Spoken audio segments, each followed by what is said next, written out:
യേശുക്രിസ്തുവിൻ്റെ പരിശുദ്ധമായ നാമത്തിൽ എല്ലാ പ്രിയപ്പെട്ടവർക്കും മോർണിംഗ് ഡ്യൂവിലേക്ക് സ്വാഗതം. എല്ലാവർക്കും എൻ്റെ പ്രഭാത വന്ദനങ്ങൾ അറിയിക്കുന്നു. ഒരു പ്രാവശ്യം കൂടെ നമുക്ക് ദൈവസ്ഥാനത്തിൽ കടന്നു വരുവാനും ദൈവത്തെ മഹത്വപ്പെടുത്തുവാനും തക്കവണ്ണം ദൈവം നമ്മെ സഹായിച്ചല്ലോ. ഇന്നത്തെ വചന ശുശ്രൂഷ നിങ്ങളുടെ ജീവിതത്തിൽ ഏറ്റവും അധികം അനുഗ്രഹപ്രദമായി തീരട്ടെ എന്ന് ഞാൻ ആഗ്രഹിക്കുന്നു, പ്രാർത്ഥിക്കുന്നു. കൊലോസ്യ ലേഖനം 3-ാം അധ്യായം 1-ാം വാക്യം വായിക്കുന്നു. ആകയാൽ നിങ്ങൾ ക്രിസ്തുവിനോടുകൂടെ ഉയർത്തെഴുന്നേറ്റിരിക്കുന്നു എങ്കിൽ ക്രിസ്തു ദൈവത്തിൻ്റെ വലതുഭാഗത്ത് ഇരിക്കുന്നിടമായ ഉയരത്തിലുള്ളത് അന്വേഷിപ്പീൻ, ഭൂമിയിലുള്ളതല്ല ഉയരത്തിലുള്ളത് തന്നെ ചിന്തിപ്പീൻ. വളരെയധികം അനുഗ്രഹിക്കപ്പെട്ട ഒരു വേദഭാഗമാണ് നമുക്കിവിടെ വായിക്കുവാൻ തക്കോണം കർത്താവ് നമ്മെ സഹായിച്ചത്. അപ്പോസ്തലനായ പൗലോസ് കൊലോസ്യ സഭയ്ക്ക് എഴുതുന്ന ഒരു ലേഖനമാണ്. ഈ അധ്യായം നമ്മുടെ പഴയ മനുഷ്യനെ ഉരിഞ്ഞുകളയണം എന്നുള്ളതായ പൗലോസിൻ്റെ ഒരു ചിന്തയുടെ അടിസ്ഥാനത്തിലാണ് ഈ ആദ്യ ഭാഗങ്ങൾ എഴുതിയിരിക്കുന്നത്. വളരെ പ്രായോഗികമായിട്ടുള്ള ഒരു ഉപദേശമാണ് അപ്പോസ്തലനായ പൗലോസ് നമുക്ക് നൽകുന്നത്. കർത്താവ് യേശുക്രിസ്തുവിൽ വിശ്വസിച്ച് യേശുക്രിസ്തുവിനെ ഹൃദയത്തിൽ രക്ഷിതാവും കർത്താവും ദൈവമായി സ്വീകരിച്ച് ദൈവവചനപ്രകാരം ജീവിക്കുന്ന ഏതൊരു വ്യക്തിയും അവർക്ക് ഉണ്ടാകേണ്ട ചിന്തകൾ, അവരുടെ ജീവിത രീതി എന്തായിരിക്കണം എന്നുള്ളതാണ് ഇവിടെ അപ്പോസ്തലനായ പൗലോസ് നമ്മളോട് പറയുന്നത്. നമ്മളോട് അപ്പോസ്തലനായ പൗലോസ് പറയുന്ന വളരെ പ്രധാനപ്പെട്ടൊരു കാര്യം, നിങ്ങൾ ക്രിസ്തുവിനോടുകൂടെ ഉയർത്തെഴുന്നേറ്റിരിക്കുന്നു എങ്കിൽ എന്ന് പറഞ്ഞാൽ കർത്താവായ യേശുക്രിസ്തുവിൻ്റെ ക്രൂശുമരണത്തെയും അടക്കത്തെയും പുനരുത്ഥാനത്തെയും വിശ്വസിക്കുന്ന, അഥവാ നമ്മുടെ ഓരോരുത്തരുടെയും സ്ഥാനത്താണ് യേശുക്രിസ്തു നമുക്ക് വേണ്ടിയാണ് ക്രൂശിൽ മരിച്ചതെന്നും അടക്കപ്പെട്ടതെന്നും ഉയർത്തെഴുന്നേറ്റിരിക്കുന്നു എന്നും വിശ്വസിക്കുന്ന ഒരു വ്യക്തിയെ സംബന്ധിച്ചിടത്തോളം ആ വ്യക്തി ക്രിസ്തുവിനോടുകൂടെ ഉയർത്തെഴുന്നേറ്റിരിക്കുന്നു.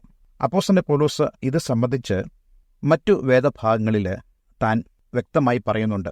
കൊലോസ്യ ലേഖനം 2-ാം അധ്യായം 12-ാം വാക്യം നമ്മൾ വായിക്കുമ്പോൾ നമ്മളിങ്ങനെ വായിക്കുന്നു: നമ്മൾ സ്നാനത്തിൽ അവനോടുകൂടെ കുഴിച്ചിടപ്പെട്ടു, അവനോടുകൂടെ നമ്മൾ ഉയർത്തെഴുന്നേറ്റു.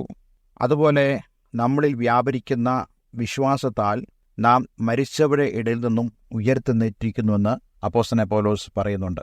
അപ്പോൾ ഈ കർത്താവ് യേശുക്രിസ്തുവിൻ്റെ ആ ക്രൂശുമരണത്തെ വിശ്വസിക്കുന്ന ഏതൊരു വ്യക്തിയും ആ വ്യക്തി യേശുക്രിസ്തുവിനോടുകൂടി ഉയർത്തെഴുന്നേറ്റിരിക്കുകയാണ്. നാം അനുഭവിച്ച അല്ലെങ്കിൽ നാം ഏറ്റതായ സ്നാനം അതിൻ്റെ ഒരു ബാഹ്യമായ പ്രകടനമാണെന്ന് അപ്പോസ്തലനായ പൗലോസ് തൻ്റെ വിവിധ ലേഖനങ്ങളിൽ പറയുന്നുണ്ട്. കർത്താവ് യേശുക്രിസ്തുവിൻ്റെ ഉയർത്തെഴുന്നേൽപ്പിന് ശേഷം യേശുവിൽ സംഭവിച്ചതായ കാര്യങ്ങളും നമ്മുടെ ജീവിതത്തിൽ ഉണ്ടാകണമെന്നാണ് അപ്പോസ്തലൻ പൗലോസ് ഇവിടെ ഉദ്ദേശിക്കുന്നത്. നമുക്കറിയാവുന്ന പോലെ കർത്താവ് യേശുക്രിസ്തുവിൻ്റെ ഉയർപ്പിന് ശേഷം അല്ലെങ്കിൽ ആ ഉയർപ്പോടുകൂടെ യേശുക്രിസ്തു താൻ കല്ലറകളെ വിട്ടു. പിന്നീട് യേശു കല്ലറയിൽ ഉണ്ടായിരുന്നില്ല. അതുപോലെ നാം ആയിരിക്കുന്ന അല്ലെങ്കിൽ നാം യേശുക്രിസ്തുവിനെ അറിയുമ്പോൾ, അവൻ്റെ ആ ക്രൂശുമരണത്തെ നമ്മൾ മനസ്സിലാക്കി കഴിയുമ്പോൾ അന്ന് വരെ ഉണ്ടായിരുന്ന ആ സാഹചര്യങ്ങളിൽ നിന്നും നമ്മൾ മാറുകയാണ്. പഴയത് കഴിഞ്ഞുപോയി, ഇതാ സകലതും പുതുതായി മാറിയിരിക്കുന്നു. അതുപോലെ തന്നെ യേശുക്രിസ്തുവിൻ്റെ ഉയർപ്പിന് ശേഷം യേശു തൻ്റെ സമയം ചെലവഴിച്ചത് തൻ്റെ ശിഷ്യന്മാരുടെ കൂടെ അവരെ ശുശ്രൂഷിച്ചുകൊണ്ട് യേശുവായിരുന്നു. അതുപോലെ തന്നെ നാമും കർത്താവ് യേശുക്രിസ്തുവിനെ അറിഞ്ഞതിന് ശേഷം നാം മറ്റുള്ളവരെ ശുശ്രൂഷിക്കേണ്ടതും ആവശ്യമാണ്. യേശുക്രിസ്തുവിൻ്റെ ഉയർപ്പിന് ശേഷം യേശു അഭൗമിക ശക്തിയാൽ, അഭൗമികമായ ശക്തിയുടെ സഹായത്താൽ താൻ അസാധ്യ കാര്യങ്ങൾ ചെയ്തു എന്ന് നമ്മൾ വായിക്കുന്നുണ്ട്. അതായത് പരിശുദ്ധാത്മാവിൻ്റെ ശക്തിയാൽ. അതുപോലെ തന്നെ നമ്മെ ഓരോരുത്തരെയും ദൈവത്തിൻ്റെ പരിശുദ്ധാത്മാവ് ശക്തീകരിക്കും. എന്തിനു വേണ്ടിയാ?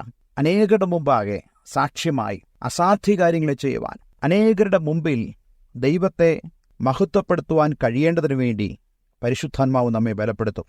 യേശുക്രിസ്തു ഉയർപ്പിന് ശേഷം താൻ സ്വർഗത്തിലേക്ക് നോക്കി എന്ന് നമുക്ക് വായിക്കാൻ കഴിയുന്നുണ്ട്. കാരണം യേശുവിനറിയാം താൻ അവിടേക്ക് താമസിക്കാതെ കരേറിപ്പോകുമെന്ന്.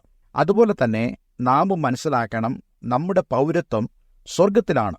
അവിടെ നിന്ന് നമ്മുടെ കർത്താവ് നമ്മെ സ്വീകരിപ്പാൻ വേഗം വരും. അതുകൊണ്ട് നമ്മുടെ നോട്ടം എപ്പോഴും സ്വർഗത്തിലായിരിക്കണം. നാം ഈ ഭൂമിയിലാണ് താമസിക്കുന്നത്. പക്ഷേ കൊലോസ്യ ലേഖനത്തിൽ നമ്മൾ വായിച്ചതുപോലെ നാം എന്ത് ചെയ്യണം? ക്രിസ്തു ദൈവത്തിൻ്റെ വലതുഭാഗത്ത് ഇരിക്കുന്നിടമായ ഉയരത്തിലുള്ളത് അന്വേഷിപ്പീൻ. കാരണം നാം അവിടേക്ക് പോകുന്നതുകൊണ്ട് നമുക്കറിയാം, നമ്മൾ മറ്റൊരു രാജ്യത്തിലേക്ക് പോകുവാൻ വിസ എടുത്തു, ടിക്കറ്റ് ലഭിച്ചു. ആ സമയം മുതൽ നമ്മൾ ആ രാജ്യത്തെക്കുറിച്ചുള്ള ചിന്തകളാൽ നമ്മൾ നിറയുവാനിടയായി തീരും. നമ്മൾ ഇൻ്റർനെറ്റിലൊക്കെ പലതും ആ രാജ്യത്തിൻ്റെ പ്രത്യേകതകൾ, അവിടെ ചെന്ന് താമസിക്കുന്നതിൻ്റെ കാര്യം, എയർപോർട്ടിൽ ഇറങ്ങുമ്പോൾ ശ്രദ്ധിക്കേണ്ട കാര്യങ്ങൾ, പിന്നീടെല്ലാം നമുക്ക് ആ രാജ്യത്തെക്കുറിച്ചുള്ള ചിന്തകളാണ്. ഇതുപോലാണ് സ്വർഗത്തിലേക്ക് പോകാൻ ഇരിക്കുന്നവർ സ്വർഗത്തെക്കുറിച്ച് എപ്പോഴും ചിന്തിക്കണം. ഈ ഭൂമിയിലുള്ളതല്ല. നമ്മൾ ഈ ഭൂമിയിലുള്ളതിന് വേണ്ടി പിന്നീട് ഓടുകയില്ല. കാരണം പിന്നീട് സ്വർഗത്തിലേക്കുറിച്ചുള്ള കാര്യങ്ങളെക്കുറിച്ചായിരിക്കും നമ്മൾ ചിന്തിക്കുന്നത്. ആയതുപോലെ തന്നെ അപ്പോസ്തലനായ പൗലോസ് നമ്മോട് പറയുന്നത്, നാം ഭൂമിയിലുള്ളതല്ല ഉയരത്തിലുള്ളത് തന്നെ ചിന്തിപ്പിൻ. 3-ാം വാക്യം, നിങ്ങൾ മരിച്ച് നിങ്ങളുടെ ജീവൻ ക്രിസ്തുവിനോടുകൂടെ ദൈവത്തിൽ മറഞ്ഞിരിക്കുന്നു. നാം ക്രിസ്തുവിനോടുകൂടെ മരിച്ചുവെങ്കിൽ നമ്മുടെ ജീവൻ ഇപ്പോൾ ക്രിസ്തുവിനോടുകൂടെ ദൈവത്തിൽ മറഞ്ഞിരിക്കുന്നു. നമ്മുടെ ജീവനായി ക്രിസ്തു വെളിപ്പെടുമ്പോൾ നിങ്ങളും അവനോടുകൂടെ തേജസ്സിൽ വെളിപ്പെടും. നമ്മുടെ ജീവൻ അന്ന് വെളിപ്പെടുവാനിടയായിത്തീരും. എന്താണ് നമ്മുടെ ആത്മീക വ്യക്തിത്വം എന്നുള്ളത് നമ്മുടെ കണ്ണുകൊണ്ട് തന്നെ അന്ന് നമ്മൾ കാണും. അതെ, ഈ വചനത്താൽ ദൈവം നമ്മെ അനുഗ്രഹിക്കട്ടെ. അതെ, എന്നെ കേൾക്കുന്ന പ്രിയമുള്ളവരെ, ഉയരത്തിലുള്ള ചിന്തകളാൽ നിങ്ങൾ നിറയുവാൻ കർത്താവ് നിങ്ങളെ സഹായിക്കട്ടെ. അതുകൊണ്ട് നാം ക്രിസ്തുവിനോടുകൂടെ ഉയരത്തിൽ നെറ്റിരിക്കുന്നു. ഒരു വാക്ക് പ്രാർത്ഥിക്കുന്നു. സ്വർഗപിതാവേ, നല്ല സമയത്തിനായി സ്തോത്രം. അങ്ങയുടെ വചനത്താൽ അങ്ങയുടെ മക്കളെ നിറച്ചല്ലോ. ഭൂമിയിലുള്ളതല്ല ഉയരത്തിലുള്ളത് തന്നെ ചിന്തിപ്പാൻ ഞങ്ങളെ സഹായിക്കണം. പ്രാർത്ഥന കേട്ടതിനായി നന്ദി.